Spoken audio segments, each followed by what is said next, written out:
So வாரிசு படமும் துணிவு படத்தோட வசூல் ரிப்போர்ட்டே நம்ம தொடர்ந்து சொல்லிக்கிட்டு இருக்கோம். ஸோ 34 நாள், இன்றைக்கி 34வது நாள், இன்றைக்கி சொல்ல போகிறோம். இப்போ பார்த்தீங்க அப்படின்னா நிறைய பேர் தொடர்ந்து நம்மளுக்கு வைக்கக்கூடிய ஒரு விமர்சனம், நீ வாரிசு படத்துக்கு அதிகமாக சொல்கிற, நீ தளபதி ஃபேன், தளபதி சொம்பு, நீ விஜய் அவர்களுக்கு சப்போர்ட் பண்ணுற, அதுவும் இல்லாமல் வாரிசு டீம் கிட்டே நீ காசு வாங்கிட்ட, ப்ரொடியூசர் உனக்கு தனிப்பட்ட ரீதியாக எத்தனை கோடி கொடுத்தாரு அப்படின்லாம் தொடர்ந்து நம்மளுக்கு அந்த மாதிரி கமெண்ட்ஸ்லாம் வந்துக்கிட்டு இருக்கு. ஸோ 34 நாள் ஆச்சு, இப்போவே நம்ம உண்மையை சொல்லலைன்னா எப்படி? ஸோ இந்த வீடியோவில் நம்ம வாரிசு குழுக்கிட்ட எவ்வளோ காசு வாங்கி இந்த வசூலை அதிகமாக சொல்கிறதுக்காக நம்ம அதை பண்ணோம் அப்படிங்கிறத சொல்ல போகிறோம். ஸோ எவ்வளோ காசு வாங்கணும் அப்படிங்கிறதையும் சொல்ல போகிறோம். ஸோ சில பேருக்கு ஷாக்கிங்காக இருக்கலாம். ஸோ வீடியோ ஃபுல்லாக பார்த்துட்டு முடிவு பண்ணுங்கள், நான் ஏன் காசு வாங்கினேன், எதுக்கு காசு வாங்கினேன் அப்படிங்கிறதையும். இப்போவும் சொல்கிறேன், வீடியோவை ஃபுல்லாக பார்த்துட்டு முடிவு பண்ணுங்கள். ஸோ பாருங்கள். அதுக்கடுத்ததாக அமிகோஸ், கிறிஸ்டோஃபர், அப்புறம் ரன் பேபி ரன், அப்புறம் வாரிசு, துணிவு, டாடா இந்த படங்களோட வசூலை பார்ப்போம். அப்புறம் பட்டான் படத்தோட வசூல், ஸோ 1000 கோடியை நெருங்குமா நெருங்காது அப்படிங்கிறத பார்ப்போம். அப்புறம் இன்றைக்கி காதலர் தினம். ஸோ காதலர் தினம் அன்னைக்கு வந்த ஒரு சூப்பரான லவ் ஸ்டோரி மூவி மின்னலே, அந்த படத்தோட வசூல் ரிப்போர்ட்டை இந்த வீடியோவில் பார்ப்போம். அப்புறம் கபாலி. ஸோ தொடர்ந்து கபாலிக்கு இவ்வளோ கோடி கலெக்ஷன், 1000 கோடி வசூல்னு சொல்லிட்டு அந்த ப்ரொடியூசரே சொல்கிறார். அப்போ உண்மையான வசூல் எவ்வளோ, அதை பற்றி நம்ம பேச வேண்டியது இருக்குது. உண்மையில் 1000 கோடி வசூல் அப்படின்னா அதை இந்த வீடியோவில் நம்ம சொல்ல போகிறோம். இல்லை அப்படின்னா இல்லை அப்படிங்கிறதையும் சொல்ல போகிறோம். ஸோ வீடியோக்குள்ளே போகிறதுனா நம்ம சேனலில் நீங்கள் சப்ஸ்கிரைப் பண்ணல அப்படின்னா பண்ணிவிடுங்க, பக்கத்தில் இருக்க பெல் ஐகானோட ப்ரெஸ் பண்ணிவிடுங்க. வாங்க வீடியோக்குள்ளே போகலாம். ஸோ வீடியோவை பார்க்குறவங்க ஃபுல்லாக பாருங்கள். நான் வாரிசு டீம் கிட்டே காசு வாங்கினேனா இல்லையா அப்படிங்கிறத ஃபுல்லாக பார்த்துட்டு அதுக்கப்புறம் திட்டுங்க. அதுக்கப்புறம் வந்து உடனே நம்பி போய் இவ்வளோ நாள் பார்த்துட்டு இருந்தேடா அப்படின்லாம் வந்து சும்மா பார்க்காம கமெண்ட்டை போட்டுட்டு இருக்காதுக்கே, தயவு செஞ்சு பாருங்கள், பார்த்துட்டு கமெண்ட்டை போடுங்க. அப்புறம் இன்றைக்கி வேலண்டைன்ஸ் டே. ஸோ எல்லோரும் வந்து சிறப்பாக அந்த வேலண்டைன்ஸ் டேவை கொண்டாடிருப்பீங்க அப்படின்னு நம்புகிறேன். ஸோ அன்பை பரிமாறுறது தான் இந்த நாளுக்கான முக்கியமான ஒரு விஷயமே. ஸோ அன்பை எல்லாருக்கிட்டையும் பரிமாறுங்க. அது உங்கள் ஃப்ரெண்ட்ஸாக இருக்கட்டும், நீங்கள் யார்கிட்டையாவது பேசாமல் இருக்கீங்க ரொம்ப நாளாக அப்படின்னா பேசிவிடுங்க. அதுக்கு இன்றைக்கெலாம் இருக்கணும்லாம் அவசியம் இல்லை, என்றைக்காக இருந்தாலும் பேசிவிடுங்க. ஸோ அப்படி தான், அன்பு தாங்க எல்லாமே, அன்பு தான். எது சொன்னால் கிரிஞ்சுன்னெலாம் இருக்கும். ஸோ அன்பு தான் எல்லாமே, உண்மை தான் அது. ஏன்னா நானுமே இப்போ கொஞ்சம் நாள் ரீசெண்டாக எங்கள் வீட்டில் வந்து என்னோடய அண்ணன் வந்து தவறிட்டார். ஸோ அவர் இருக்கும்போது அவர் கூட நம்ம நிறையா சண்டை போட்டிருப்போமே, அவர் கேட்ட சில விஷயங்கள் நம்ம பண்ணாமல் இருந்திருப்போமே சொல்லிட்டு இப்போ ரொம்ப வேதனையாக இருக்குது. ஆனாலுமே இந்த மாதிரி இழப்புகள்லாம் நம்ம வந்து சந்திக்கும் போது தான் மனுஷங்களோட வேல்யூ நம்ம வந்து புரிஞ்சுக்கிறோம். ஸோ அந்த மாதிரி நீங்களும் வந்து உங்கள் கூட இருக்கிறவங்க, ஆல்ரெடி நீங்கள் சண்டை போட்டிருக்கவங்க, வீட்டில் அம்மா அப்பா கூட பேசாமல் இருக்கிறவங்க, இதெல்லாம் தேவையில்லை, இதெல்லாம் ஒன்றுமே நம்மளுக்கு தரப்போகிறதில்ல, அவங்கக்கிட்ட பேசிடுங்க. ஸோ இப்போ நம்ம கலெக்ஷன் ரிப்போர்ட்டுக்குள்ளே போயிடலாம். அமிகோஸ் படத்தோட டே 4 கலெக்ஷன் ஆந்திரா தெலுங்கானாவில் 1,20,00,000, வேர்ல்டு வைடு 1,40,00,000 வந்து வசூல் பண்ணியிருக்கு. ஸோ இந்த படத்தோட டோட்டல் கலெக்ஷன் 4 நாள் கலெக்ஷன் ஆந்திரா தெலுங்கானாவில் 12 கோடி, வேர்ல்டு வைடு 14 கோடி, பட்ஜெட் பார்த்திங்க அப்படின்னா 26 கோடி. இந்த படம் பார்த்திங்க அப்படின்னா ஒரு 30லேருந்து 35 கோடி கிட்ட வசூல் எடுக்க வேண்டியது இருக்குங்க கண்டிப்பாக. அதாவது இந்த படம் எல்லாருக்குமே ஒரு லாபகரமான திரைப்படமாக அமையணும் அப்படின்னா 30 கோடிக்கு மேலே இந்த படம் வசூல் செய்யணும். இந்த ஹீரோவோட இதுக்கு முன்னாடி படம் பிம்பிசாரா அப்படிங்கிறது எல்லா ப்ரொடியூசருக்கும், அதாவது ப்ரொடியூசருக்கு, டிஸ்ட்ரிபியூட்டர்ஸுக்கு எல்லாருக்குமே ஒரு லாபகரமான திரைப்படமாக இருந்தது. ஸோ பிம்பிசாரா ஒரு சூப்பர் டூப்பர் ஹிட்டு. கிறிஸ்டோஃபர் டே 5 கலெக்ஷன் பார்த்திங்க அப்படின்னா கேரளாவில் 45. என்னடா நேத்தாண்டா டே 3 போட்டேன், இன்றைக்கி எப்படா டே 5னா ஒரு நாள் நான் மிஸ் பண்ணிட்டு வந்திருக்கேன். அந்த படம் வந்து 9ஆம் தேதி ரிலீஸ் ஆச்சு, அதையே நான் கவனிக்காமல், தெரியும்ல நம்ம தான் ரொம்ப நாள் கழிச்சு திடீர்னு வீடியோ பண்ண வந்தோம். ஸோ அதனால் சில விஷயங்களை வந்து ஸோ அதுக்காக மன்னிப்பு கேட்டுக்கிறேன், ஒரு நாள் விட்டுட்டேன். ஸோ இந்த கிறிஸ்டோஃபருக்கு, இந்த மலையாள கலெக்ஷனுக்கோ கன்னட கலெக்ஷனுக்கோ சில பேர் நம்ம சேனலை தொடர்ந்து பார்க்குறாங்க, அவங்கக்கிட்ட என்னோடய கவன குறைச்சலுக்காக நான் மன்னிப்பு கேட்டுக்கிறேன். ஸோ 65 லட்சம் வேர்ல்டு வைடு இந்த வசூல் பண்ணியிருக்கு. கிறிஸ்டோஃபர் கலெக்ஷன் பார்த்திங்க அப்படின்னா டோட்டலாக கேரளாவில் 4.5 கோடி வந்து வசூல் பண்ணியிருக்கு 5 நாளில். World wide 5,85,00,000. இந்த படத்தோட பட்ஜெட் 15 கோடி. ஸோ பெரிய பட்ஜெட்டு, ஆனால் இப்போவே வந்து தத்தக்கா புத்தக்கான்னு இருக்குது, என்ன நிலைமை ஆக போதோ. ரன் பேபி ரன் டே 11 கலெக்ஷன் பார்த்திங்க அப்படின்னா தமிழ்நாட்டில் 22 லட்சம், வேர்ல்டு வைடு 28 லட்சம். ஸோ தமிழ்நாடு டோட்டல் கலெக்ஷன் பார்த்திங்க அப்படின்னா run baby run 5,57,00,000, world wide 7,54,00,000 வந்து வசூல் பண்ணியிருக்கு. இந்த படத்தோட பட்ஜெட் 6 கோடி. ஸோ அதுக்கடுத்ததாக கவின் அவர்களோட டாடா. ஸோ இந்த படம் வந்து வீக்கெண்டில் பயங்கரமாக போச்சு, ஒரு 8 கோடி கிட்ட அந்த கலெக்ஷன் எடுத்தது. நம்மளுமே வந்து ரொம்ப ஆச்சரியமாக சொன்னோம். என்னடா இப்படிப்பட்ட ஒரு சின்ன ஹீரோக்கு இவ்வளோ பெரிய கலெக்ஷன் அப்படின்னு சொல்லிட்டு பெரிய நம்பர் தான் ஆக்சுவலாக. ஸோ இப்போ ஆனால் வீக் டேஸ்லையுமே நல்ல கலெக்ஷன் எடுத்துக்கிட்டு இருக்கு. தமிழ்நாட்டில் 85 லட்சம், இந்தியா முழுக்க 1,05,00,000, ஓவர்சீஸில் 10 லட்சம், வேர்ல்டு வைடு 1,15,00,000. வீக் டேயில் நல்ல கலெக்ஷனுங்க. இது ஒரு பெரிய ஹீரோவுக்கு வரக்கூடிய ஒரு கலெக்ஷன் தான். அதாவது ஒரு டாப் 10 ஆக்டர்ஸ்ன்னு நம்ம சொல்லுவோம்ல, அந்த லிஸ்ட்டில் இருக்கிறவங்க.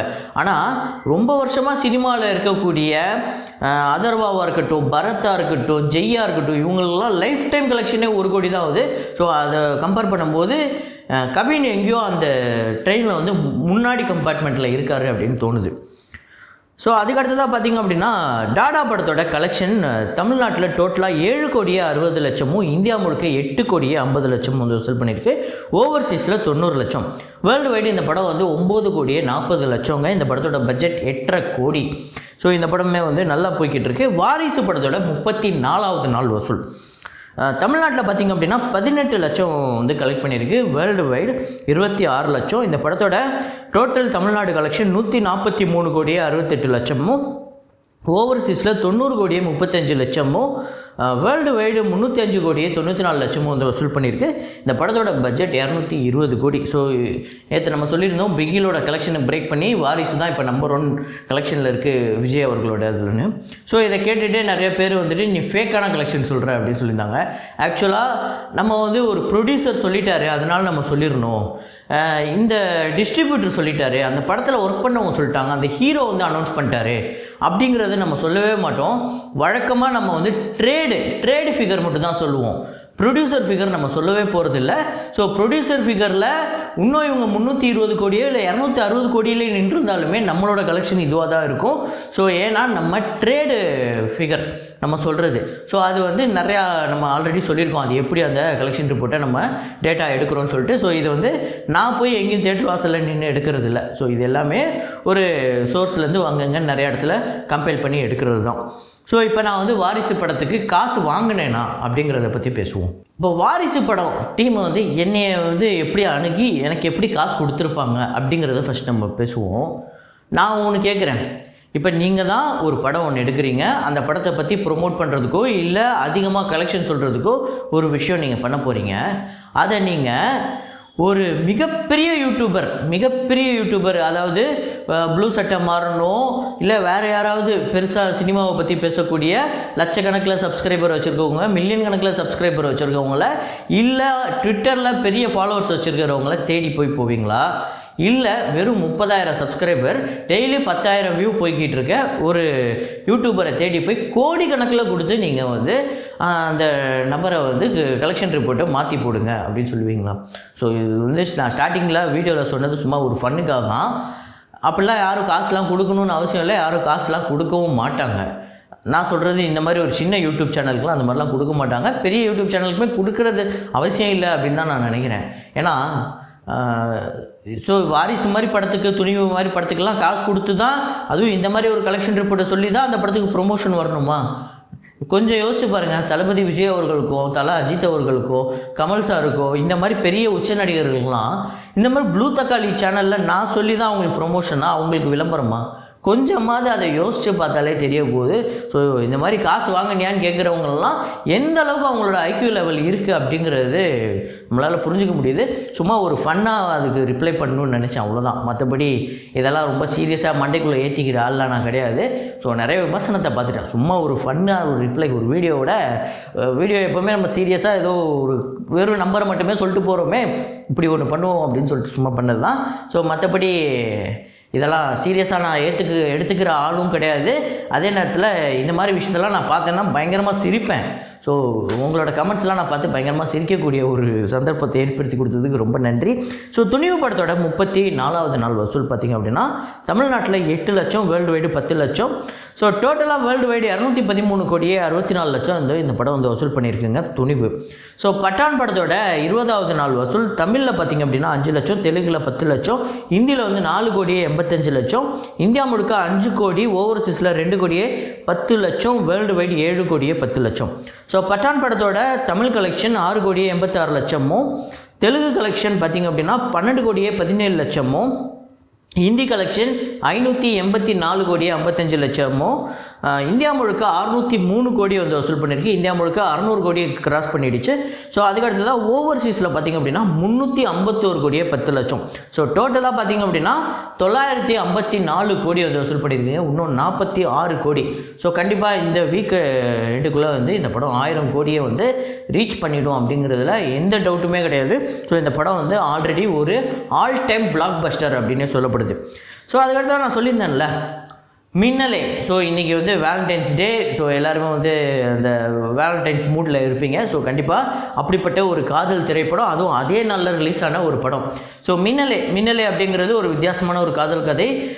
கௌதம் வாசுதேவ் மேனன் வந்து நம்ம தமிழ் சினிமாவுக்கு அறிமுகமானதும், ஹாரிஸ் ஜெயராஜா அறிமுகமானதும், இன்னொரு பக்கம் ஒரு பயங்கரமான சாக்லேட் பாய் அப்படிங்கிறத ஆல்ரெடி நம்ம அலைப்பாய்தையில் பார்த்துருந்தாலுமே அது வந்து நம்ம இதில் மின்னலையில் தான் வந்து ரொம்ப அதுலேயும் நடித்ததுக்கப்புறம் தான் நம்ம ஆஹா சாக்லேட் பாய் மாதவன் மாதிரி ஒரு மாப்பிள்ளை வேணும்னு அந்த டைமில் கேட்காத பொண்ணுங்களே கிடையாது. அப்படி அந்த அளவுக்கு வந்து பயங்கர கிரேஸ் இருந்துச்சு.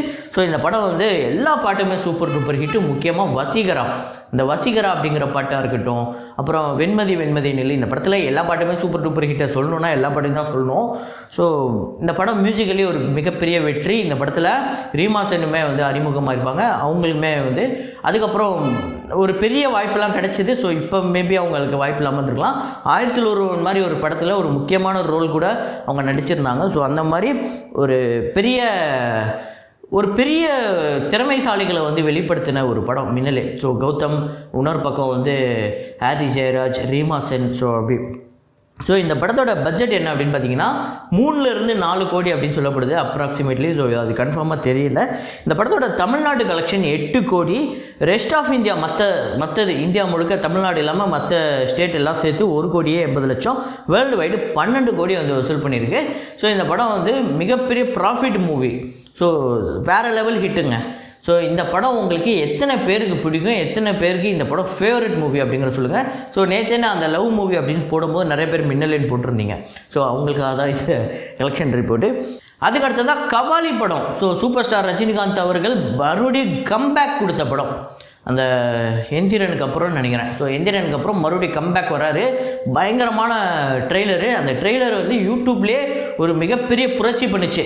அப்படியே எல்லாரையும் திரும்பி பார்க்க வச்சுது. திரும்பி வந்துட்டேன், 25 வருஷத்துக்கு முன்னாடி எப்படி போகணும், திரும்ப அப்படியே வந்துட்டேன் அப்படின்னு சூப்பர் ஸ்டார் ரஜினிகாந்த் சொல்கிறத நம்ம இன்றைக்கி வரைக்குமே வந்து ரசித்து அவ்வளோ சூப்பராக பார்த்துட்ருக்கோம்.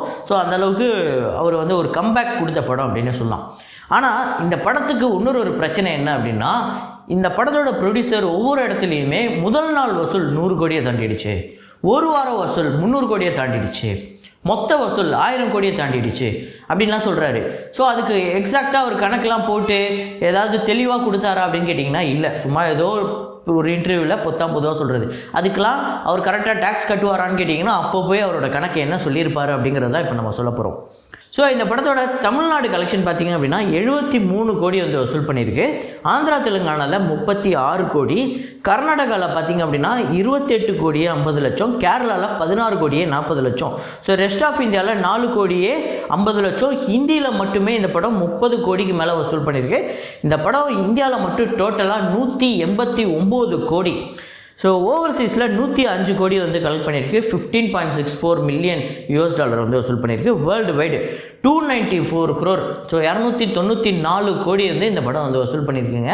ஸோ இந்த படம் வந்து ஒரு மிகப்பெரிய ப்ராஃபிட்டு கலைப்புலி தானே அவர்களுக்கு. ஆனால் அவர் சொல்கிற மாதிரி 1000 கோடியும் போகலை, 5000 கோடியும் போகலை. தயவு செஞ்சு நம்ம ஃபேக்டை புரிஞ்சுக்கணும், என்ன ரியாலிட்டி அப்படிங்கிறத புரிஞ்சுக்கணும். அப்போ நீ வாரிசுக்கு சொல்கிறத மட்டும் நாங்கள் நம்பணுமா, ப்ரொடியூசர் சொல்கிறத நாங்கள் நம்பக்கூடாது, நீ சொல்கிறத நம்பணுமா அப்படின்னு சில கேள்விகள்லாம் இருக்குது. ஸோ நான் சொல்கிறதுலையுமே முன்ன பின்ன நிறையா விஷயங்கள் இருக்கும். ஸோ அதுக்காக 1000 கோடி அப்படிங்கிறது கொஞ்சமாவது யோசிக்கணும். ஸோ அவ்வளோ வசூல் அந்த இது இல்லை, தமிழில் கெப்பாசிட்டி எவ்வளோ இல்லை. ஏன்னா நம்ம தமிழ் சினிமாவில் தமிழ்நாட்டில் எவ்வளோ தேட்டர் இருக்குது அப்படிங்கிறது உங்களுக்கு தெரியும். தெலுங்கு ஸ்டேட்டில் இருக்கிற மாதிரியோ இல்லை ஹிந்தியில் வந்து அங்கே இருக்கக்கூடிய நார்த் இந்தியாவில் இருக்கிற அளவுக்கு அவ்வளோ தேட்டர்ஸ் கிடையாது. ஸோ அதையும் நீங்கள் புரிஞ்சுக்கணும். ஸோ அப்புறம் வந்து ஸோ இதுக்கு நிறையா ரிப்ளை வரும், அதையும் நான் எதிர்பார்த்துக்கிட்டு இருக்கேன். ஸோ அதெல்லாம் வரட்டும், அதெல்லாம் பிரச்சனை இல்லை. ஸோ அப்புறம் 2 படம் ரீரிலீஸ் ஆகிருக்கு, 2 காதல் காவிய திரைப்படம். அது என்னடா இன்றைக்கி வசூலில் சொல்லலையா அப்படின்னு கேட்டிங்கன்னா கண்டிப்பாக நாளைக்கு வீடியோவில் சொல்லுவோம். என்ன படம் அப்படின்னு பார்த்தீங்கன்னா டைட்டானிக் ரீரிலீஸ் ஆகிருக்கு 4K ரீமாஸ்டர் பண்ணி. ஸோ அந்த படத்தோட வசூலையும் நாளைக்கு பார்ப்போம். அப்புறம் DDLJ மறுபடியும் எல்லா தேட்டரிலும் ரிலீஸ் ஆகிருக்கு அங்கே நார்த் இந்தியாவில். ஸோ அதுக்குமே ஒரு மிகப்பெரிய வரவேற்பு இருக்குது. ஸோ அந்த படத்துக்கு எவ்வளோ வசூல் அப்படிங்கிறது நாளைக்கு பார்ப்போம். ஸோ இதே மாதிரி ஒரு வீடியோவில் இதே மாதிரி ஒரு கலெக்ஷன் ரிப்போர்ட்டில் மீண்டும் நான் உங்களை சந்திக்கிறேன். இப்போவும் சொல்கிறேன், வீடியோவை முழுசாக பார்க்காம கடைசி வரையும் வந்திருந்தீங்கன்னா வாரிசுக்கு குழுக்கிட்ட காசில் வாங்கலைங்க. நான் காசு வாங்குற அளவுக்கு அவ்வளோ பெரிய ஆளாக என்னக்கா கொஞ்சமாவது யோசிக்க வேணாவா? சரி, நாளைக்கு பார்ப்போம்.